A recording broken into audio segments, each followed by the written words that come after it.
Vira News. Informação em primeiro lugar. Bem-vindo ao seu canal Vira News. Informação em primeiro lugar. Nós estamos mais uma vez na casa do Coronel Enio Fontinelli.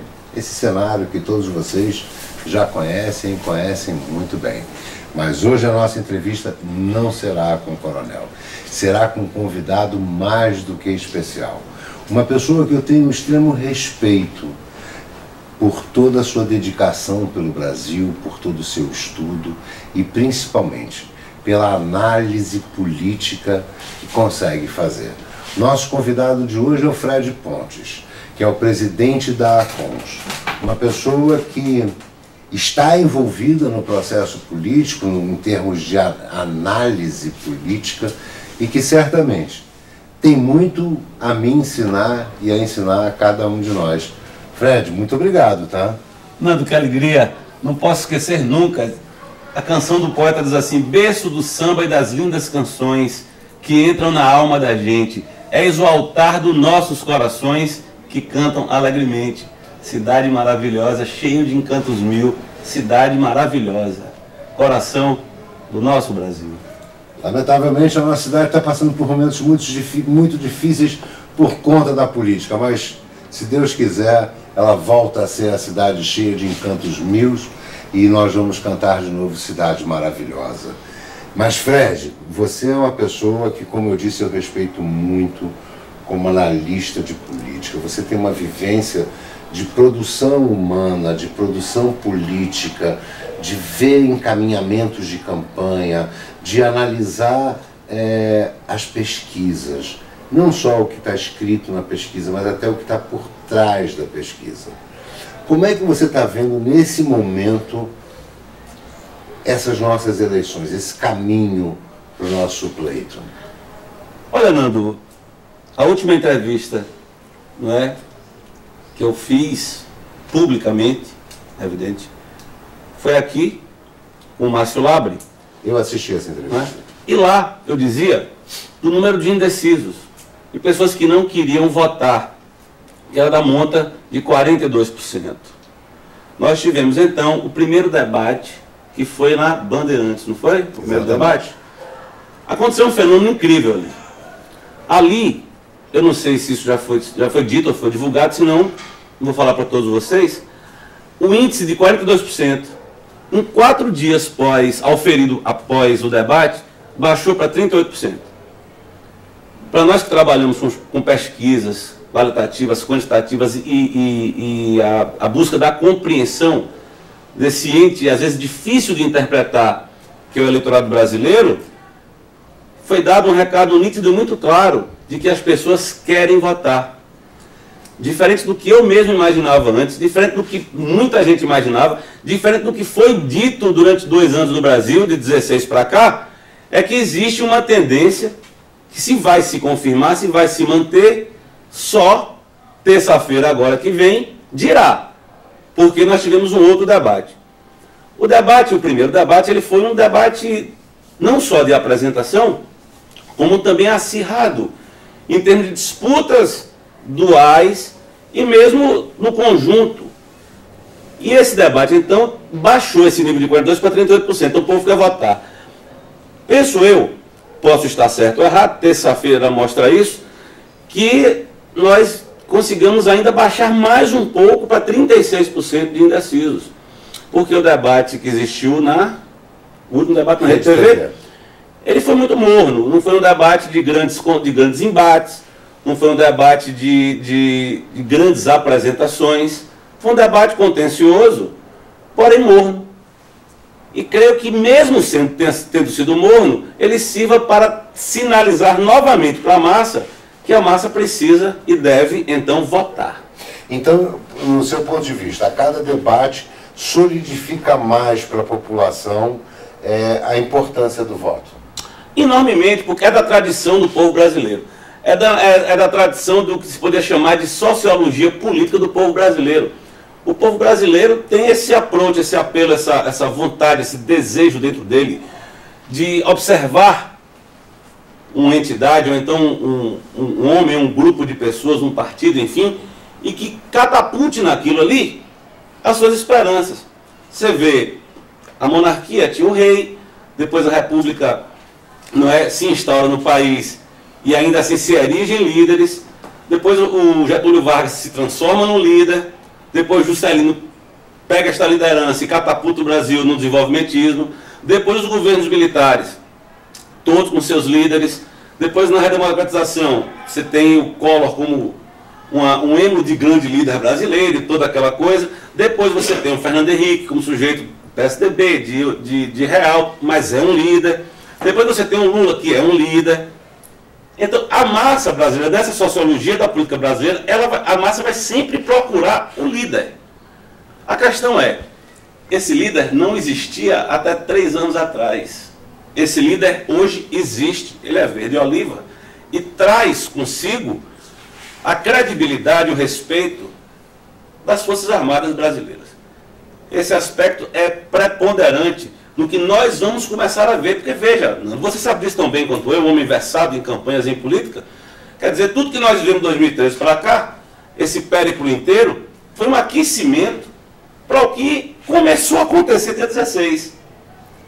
Então, essa eleição brasileira é a eleição mais aberta de todos os tempos, e é uma eleição diferente em diversos aspectos, mas que vai acenar para a massa, para você, para todos nós aqui, o que eu disse antes, a perspectiva da esperança, da renovação. Isso é o que o Bolsonaro representa. E mais, eu sempre digo, nós estamos entre duas polaridades, duas forças. Uma representada por Bolsonaro, por mais que seja caminhando sozinho. E a outra, todo mundo junto contra Bolsonaro. Portanto, uma delas, todo mundo querendo a manutenção do que nós temos, e a outra, Bolsonaro representando a esperança e a mudança do Brasil. Vou citar uma frase do professor Olavo de Carvalho, genial. Bolsonaro é um candidato nacional. Todos os outros são estrangeiros. Vamos raciocinar. Existem coisas que não podem ser ditas assim em debates nacionais por candidatos, mas nós aqui podemos dizer. Você me disse, inclusive, que eu puder abrir o coração, farei com muita alegria. Por exemplo, o que representa a candidatura Marina Silva? Olhar para a Marina Silva e não enxergá-la, e é assim que a massa enxerga, tá certo? Uma mulher que representa interesses estrangeiros no Brasil. Uma mulher que a própria candidatura, o partido, a ideologia, a história, barra o desenvolvimento brasileiro. Esse negócio desse ecologismo, esse império ecológico, essa coisa brutal, que só quem sofre com isso são os mais necessitados, que impedem o desenvolvimento do país. Por outro lado, ela representa essa categoria infame, infelicitante, desses universitários quase todos drogados e depauperados, claro, não todos os universitários, mas esses ligados a esse esquema de poder internacional. Ela representa isto, e evidentemente que pretende mostrar-se uma neopentecostal, defendendo aborto e liberação de drogas, tudo para retroalimentar um sistema internacional de poder. Você vai... Quem é Geraldo Alckmin? Quando a massa olha para Geraldo Alckmin, a massa enxerga um homem que vem participa de um grupo de poder que governou o Brasil durante 8 anos, fez oposição do lá até aqui, por onde o PSDB passou em cidades brasileiras, foi uma catástrofe, um desastre, o PCC instalado em todas as cidades que o PSDB governou e infelicitando São Paulo. Eu estou lá em São Paulo, nesse período de campanha, o povo de São Paulo anda apavorado. Entendeu? Talvez não o povo da Paulista, onde Fernando Haddad do PT favelizou a Avenida Paulista, infelicitando culturalmente aquela cidade, mas nos grotões de São Paulo, onde ficam populações formidáveis de gente do povo, de gente humilde, de gente simples, sofrem com a criminalidade, e isto aí aponta. E o culpado disso é o Geraldo Alckmin, essas parcerias todas do PSDB, irresponsavelmente sendo feitas de maneira com caráter internacional, por fortalecimento de tráfico. Aí você vê Ciro Gomes. Quem é Ciro Gomes? Antes do Ciro, só para pontuar e deixar bem claro para todo mundo que está nos assistindo. PSDB é um partido de esquerda, fez uma convenção em dezembro do ano passado que era PSDB esquerda para valer. Não é centrão, não existe isso que estão tentando enganar a gente como centrão. É esquerda de verdade, segundo eles próprios. E talvez, e certamente por ser de esquerda, é que está fazendo tanto mal a São Paulo e a todo lugar onde eles põem os pés. Sem dúvida. Então quem é Ciro Gomes? Ciro Gomes é outro homem que é um representante de um esquema internacional do poder que já infelicita o povo brasileiro com extrações minerais, vegetais, que são o esquema chinês. Então, veja bem, Ciro Gomes, senhores, procure, os senhores precisam procurar quem é Ciro Gomes, porque isso não aparece na mídia nacional, nem aparece, tá certo, nos guias eleitorais e nos debates. Ciro Gomes é responsável pela criação de uma entidade chamada GDE, significa Guardiões do Estado. É o PCC em caráter diferente, que a família Gomes implantou no Ceará para criar essa simbiose entre tráfico e poder. Então, a GDE, senhores, procurem aí no YouTube, na internet, eles recrutam, Nando, crianças de 4, 5, 6 anos de idade. Existem vídeos na internet onde uma criança recrutada pela GDE degola com faca uma mulher, rapaz. Então, esses caras falam de segurança pública, desenvolvimento, saúde, educação. Isso é uma mentira completa, total. E o povo brasileiro percebe isso. Bolsonaro conseguiu no debate uma coisa fabulosa. Ele simplesmente atravessa, ele rompe por dentro dos debatedores, rompe o apresentador e vai se comunicar com a massa. O que interessa é o povo. Eu não canso de dizer isso. O que interessa é o povo brasileiro. Ah, sujeito é preparado para isso, para aquilo, estou errado. Não interessa. Responde a esquemas internacionais de poder. Esses partidos estão no país desde a sua fundação. O PDT é responsável, desde 82, com o senhor Leonardo Moura Brizola, pela tragédia do tráfico no Rio de Janeiro. É o partido do senhor Ciro Gomes. Então, os senhores têm que entender a sociologia política que nos trouxe até aqui, porque foram esses homens, foram esses partidos que infelicitaram os senhores, seus pais, suas mães, seus avós, vão infelicitar os seus netos, e os senhores permitirem. Este é que é o problema. Então, vamos lá. Nego fica falando de liberação de entorpecente, nego fica falando de agora vamos melhorar a segurança pública. O que foi que Alckmin fez em São Paulo? O que foi que Tasso Gereissati fez no Ceará? O que esses caras fizeram no Brasil? Destruíram o Brasil.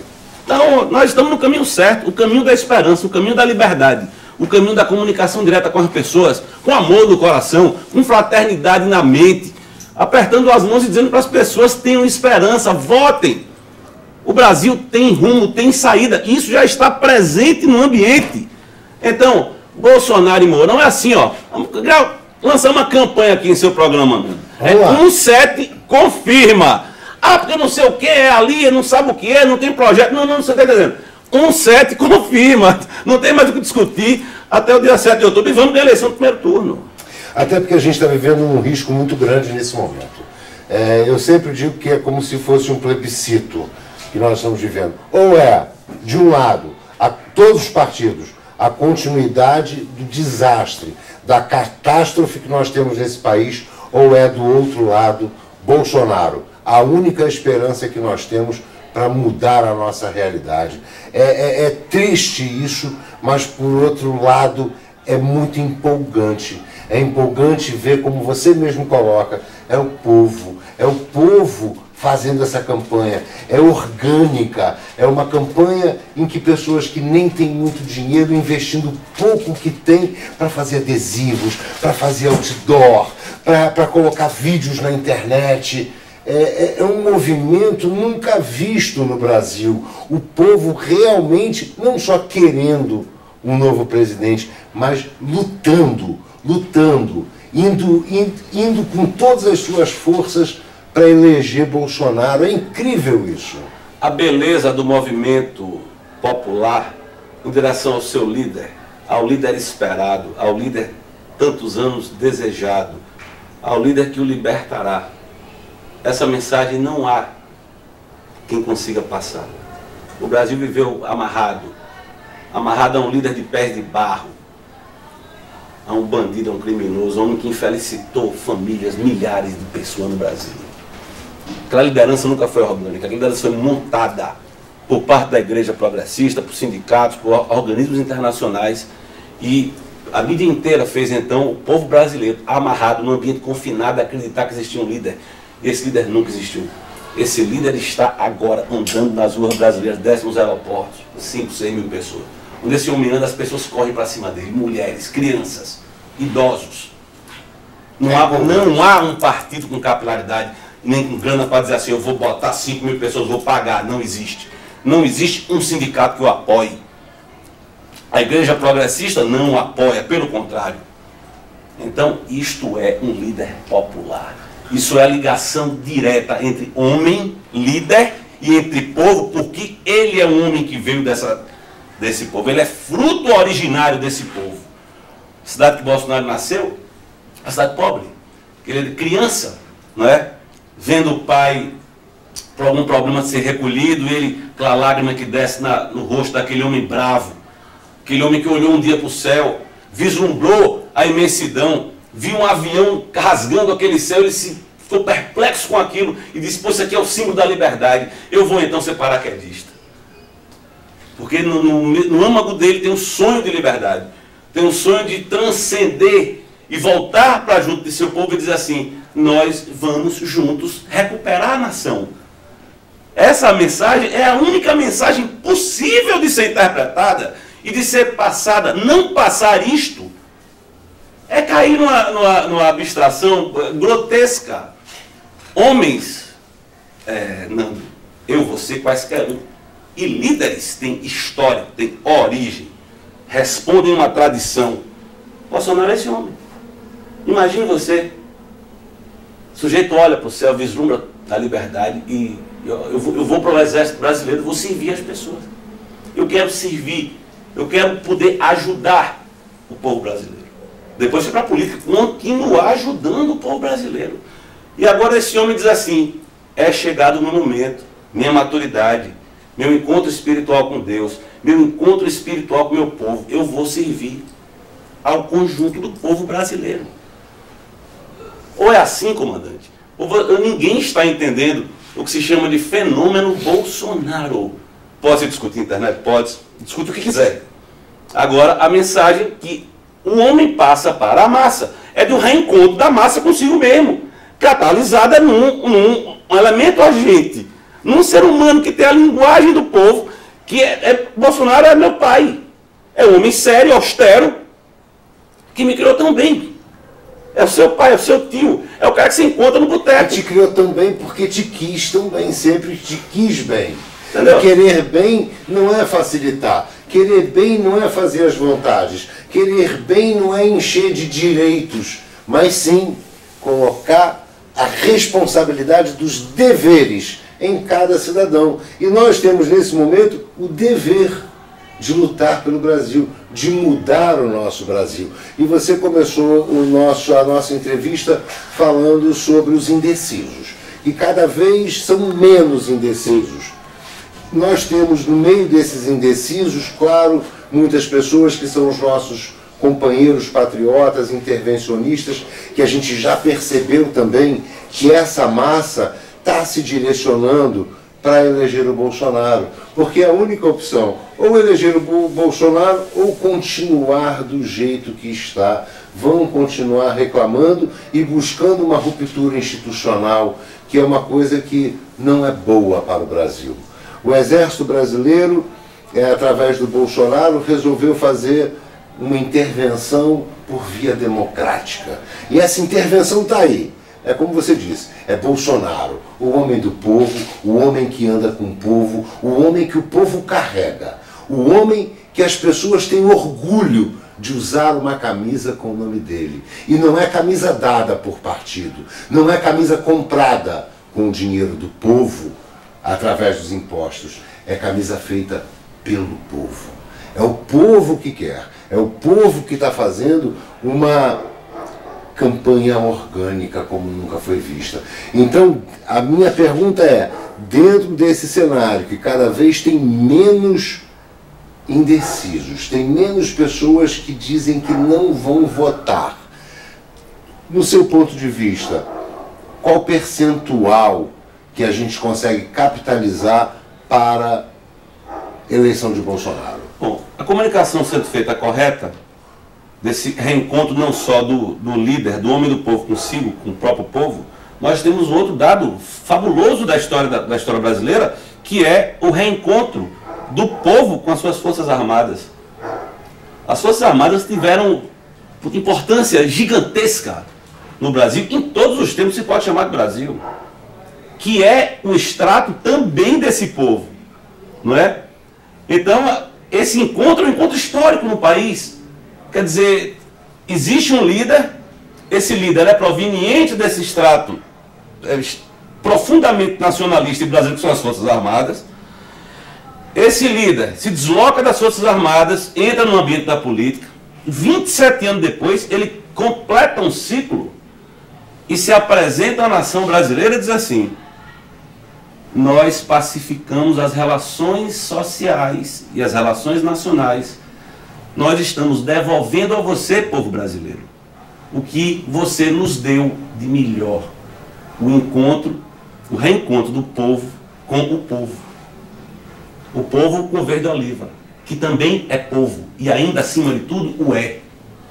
Os intervencionistas também são extrato desse amálgama gigantesco de pessoas no Brasil que ficaram desesperançadas, que ficaram profundamente decepcionadas, porque no Brasil não é verdade, mas enfim, o que a imprensa coloca parece que todos os prismas políticos chegaram no poder. É assim que a massa percebe. E que nada deu certo. Então os intervencionistas tiveram um papel importantíssimo. E também, quando eles vêm agora dizer assim, não, nós vamos votar. Só reforça o que eu lhe disse. O povo brasileiro quer votar. Não somente intervencionistas, não somente integralistas, não somente trabalhadores, não somente homens, mulheres, adolescentes, idosos. Todos querem votar. No momento que o líder se apresentar, para além do que já existe, e disser, vamos juntos resgatar essa nação, a eleição acaba em primeiro turno. Não acontecendo essa comunicação ainda, existe uma probabilidade gigantesca também de segundo turno. É possível, vamos analisar os cenários. Por exemplo, em 89, Lula conseguiu chegar ao segundo turno 15% dos votos. Nós já temos hoje entre 23% e 25% dos votos. Tá certo? Não consegui perceber ainda uma tendência ascendente ou descendente. Nos mantivemos. Agora, existindo uma ascendência, ainda que consigamos 26%, 27%, 28% dos votos, nós estamos no segundo turno. Então a comunicação, se não foi feita corretamente, e ainda assim nos colocou no segundo turno é fatal. Ela precisa ser completamente direcionada para um diálogo franco e aberto com o povo brasileiro. Isso no caso de haver segundo turno. Isso no caso de haver segundo turno. A grande batalha de todos os eleitores do Bolsonaro é ganhar essa eleição no primeiro turno. Tem outro detalhe interessante, que são os legislativos, não é? Homens preparados, leões mesmo, guerreiros do povo brasileiro, se apresentaram para serem candidatos aos legislativos em todos os estados do país. Olha, eu sei que se conselho fosse bom, ninguém dava, vendia. Mas eu vou te falar uma coisa, só existe uma pauta para estes homens e mulheres de bem. É a fiscalização dos orçamentos públicos de estados e municípios. Tá certo? A massa precisa enxergar esses homens especiais, esses homens brilhantes, e dar a eles a possibilidade de fiscalizar. Eles têm que ser fiscalizadores da sociedade. Então, se você fiscaliza o orçamento público, você fiscaliza a educação, saúde, transporte, segurança pública, o que vocês imaginarem. Existe grande parte do povo brasileiro, hoje tem uma demanda sua contra a corrupção, que é gigante. A impunidade em segundo ponto. Qualquer grupo de candidatos ao legislativo que levantem a bandeira, tá certo? Dessa fiscalização. Olha, eu sou candidato a deputado federal, hipoteticamente. Povo da Bahia, me apresento a você aqui para dizer a vocês, minha única proposta em Brasília, ou então no Estado, se fosse Estado federal, é fiscalizar cada centavo que o governo federal vai colocar aqui no Estado. Nós vamos fazer uma fiscalização permanente sobre tudo isso. Nenhum centavo irá para o esgoto da corrupção, porque eu estarei aqui para fiscalizar esses governadores e prefeitos corruptos. Feito isso, meu amigo, se o sujeito tiver 1%, ele voa para 30%. Porque as pessoas, rapaz, precisa interpretar o que as pessoas percebem. O que acontece você vê o debate presidencial, todos que são Mesma conversa chata. Não porque é educação. Não porque tem que ter investimento. Não porque a segurança pública não tem investimento. Não porque não tem investimento o quê, pô? Milhão, bilhão, trilhão. Tem investimento a dar com o pau. O que não tem são fiscais do povo para fiscalizar esses orçamentos. Os únicos fiscais do povo, que o povo tem isso como percepção, é a esquerda. Qualquer coletivo de esquerda é um elemento fiscalizador do poder. Agora, nós temos homens e mulheres brilhantes do nosso lado do campo político. Não conseguimos jamais dizer assim para o povo, passar essa percepção para a massa. Nós seremos, tá certo, os seus fiscalizadores. Contem conosco. Abrirei um gabinete permanente na cidade X e vamos estar aqui dioturnamente fiscalizando cada centavo que entra aqui nesse estado. Acabou, o povo que ouvia isso. Tá entendendo? Ah, fulano não tem verniz, fulano não fez... Não, para esse tipo de argumento é assim, um CEP confirma. Mas você está entendendo o que eu estou lhe falando? Lógico. O povo precisa dos fiscais da sociedade. Esses fiscais são a esquerda. Você entende? Não estou dizendo que eles exercem esse papel, mas eles chegaram ao poder sendo fiscais da sociedade. Então, quando eles chegam ao poder, eles não podem mais fiscalizar eles mesmos, então eles criam uma dialética invertida de que agora a CUT briga contra o governo Lula, o MST invade, não sei o que, tudo mentira. Acontece, a sociedade não tem mais os seus fiscais, porque o indivíduo não consegue executar uma tarefa desta monta isoladamente. Toda a sociedade precisa de mediadores, precisa de fiscalizadores, precisa de guerreiros, precisa de sacerdotes, de líderes. Você entende? O que acontece é, nós não temos esses fiscalizadores. Na verdade, os temos, mas a massa não percebe que nós temos. Qual é o papel precípio de qualquer legislativo? Parece que isso no Brasil sumiu da percepção de todo mundo.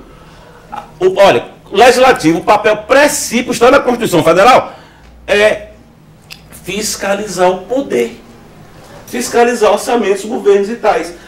Em outro lado, você vai então propor reformas e projetos, enfim. Vamos fazer um exercício aqui de marketing político, de condução de campanha? Pronto. Aos legislativos nossos, eu dou um conselho.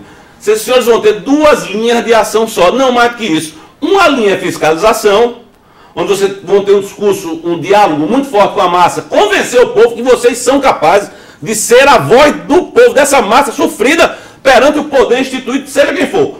Segundo ponto, nós vamos então propor legislações. Aí você bota as pautas aqui.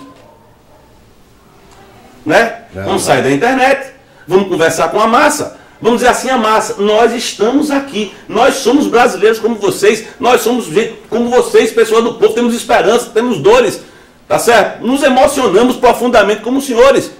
Os senhores foram enganados durante 30 e tantos anos no Brasil. Nós estamos aqui porque somos iguais a vocês e vamos fiscalizar quem tiver no poder para os senhores. Simples assim. E ninguém nos arreda o pé desta função. Feito isso aqui, os discursos que vão sair dessa dualidade é o maior plano de campanha que se pode ter no Brasil, porque a massa brasileira está revoltadíssima com um troço chamado corrupção. Agora, eu não vejo um candidato da direita falando sobre isso, eu fico desesperado. Não acena para a massa de maneira objetiva. Acenamos para a massa de maneiras subjetivas e simbólicas, o que é importantíssimo. E só com isto, nós hoje somos uma parte formidável do eleitorado brasileiro e vamos nos eleger.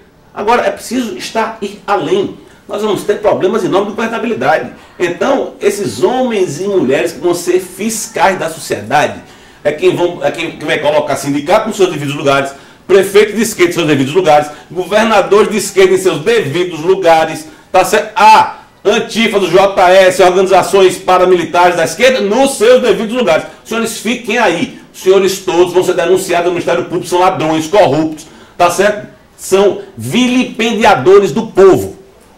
Meu amigo, isso é discurso para massa. Tá entendendo? Político de abrir a boca de seu negócio desse, ele está eleito. Agora, porque 15% a educação tem um problema, Não se sabe se é educação superior, ensino médio, ensino fundamental vai se discutir. Agora volta para o ensino fundamental. Eu já vi, o Brasil inteiro, já ouviu, discute então ensino médio, discute ensino superior. Aí o dinheiro. Que conversa é essa? Os caras discutem dinheiro e a massa não tem remédio, a massa é um preço tudo alto. Como é que conversa é essa? Vamos partir para uma eleição, para abraçado com o povo brasileiro. Abraçado com os irmãos, dado as mãos aqui, Nando, ó, como eu estou fazendo com você, que é um cara que eu adoro e que eu admiro, carioca do meu coração. É assim que nós vamos fazer. É isso aí. Com emoção, cara, entendeu? Com os olhos marejados mesmo, de vontade. De dizer assim, nós vamos vencer, porque é o povo brasileiro que vai vencer. Não é um grupo político que vai vencer. É o povo brasileiro que foi anarquizado, que está triste, que está derrotado. Gerações perdidas. Alguém precisa dizer isso para eles. Nós estamos aqui para juntos, pô, salvarmos essa nação. Que conversa é essa? Tá entendendo, meu comandante? Perdoe o desabafo, eu só entendo as coisas dessa maneira. Maravilhoso seu desabafo, até por conta de todo o seu conhecimento, esse seu desabafo passa a ser esclarecedor. E então, para a gente finalizar essa entrevista, na sua câmera, dá um recado para as pessoas que ainda não decidiram o seu voto. Cada dia que você acordar, a hora que você for dormir, lembre que aqui, falando com vocês, tem um sertanejo. Sujeito que nasceu numa cidade pequena, onde o sertão tórrido, a seca, infelicitou e infelicita milhares de juazeirenses. Esse homem que sai de sua terra e vai para o Brasil inteiro dizer assim: acreditem no país de vocês, acreditem no seu líder, acreditem nas Forças Armadas Brasileiras, acreditem no verde oliva, acreditem na bandeira, acreditem no hino nacional, saia de casa com a bandeira, alegre, feliz, corajoso, leão, contente, bradando o nosso hino nacional, o nosso líder Bolsonaro. Acredite no seu país, acredite que sua vida, sua cidade, sua mãe, você, seu filho, tem um futuro e um presente que merece. Esse é um recado de um caba lá de longe, que tem a honra de estar aqui entre gigantes. Deus me deu a possibilidade de andar e aprender com os gigantes. Eu digo aos senhores, acordo todos os dias de manhã, esteja onde eu estiver, sonho acordado. O Brasil vai ser resgatado por todos, por cada um de nós. E é isso, o Brasil vai ser resgatado por todos, por cada um de nós. E isso significa que você tem uma responsabilidade fundamental. Marchar para as urnas, ir lá, digitar o número correto para mudar o Brasil. Depende de você, depende de cada um de nós, depende da nossa seriedade, do nosso compromisso, mas principalmente do nosso desejo de felicidade, da nossa esperança que nunca vai morrer. Porque nós somos brasileiros e não vamos desistir de colocar o nosso país no rumo certo. E agora sim, nós temos essa possibilidade. Depois de mais de 30 anos de esquerda, que transformaram esse país nisso que nós estamos vendo e nenhum de nós está gostando.